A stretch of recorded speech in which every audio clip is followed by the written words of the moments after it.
Alright, this little tutorial just tells you how to get different unique buttons with the redirect tool into your Canvas shell, so students have easier access to the actual sites they need. Go to your Canvas site and go to Settings. Go to Apps and go to the redirect tool.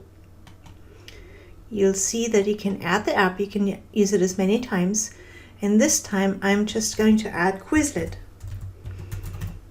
to my toolbar so that students have easy access to the Quizlets that pertain to the labs. So just take the URL of the class Quizlet, call it whatever you want, Quizlet for Microlab, and then I put the URL into the URL redirect. Make sure you check Force Open a New Tab, but also Show in Course Navigation. Okay, and you just say Add Up, and when you reload it, it will be in your toolbar. To arrange it, you can go to Settings, go to Navigation, and then you can drag the Quizlets to wherever you want them to be. I hope that's useful for you and your students. Make sure you save it after you change the settings.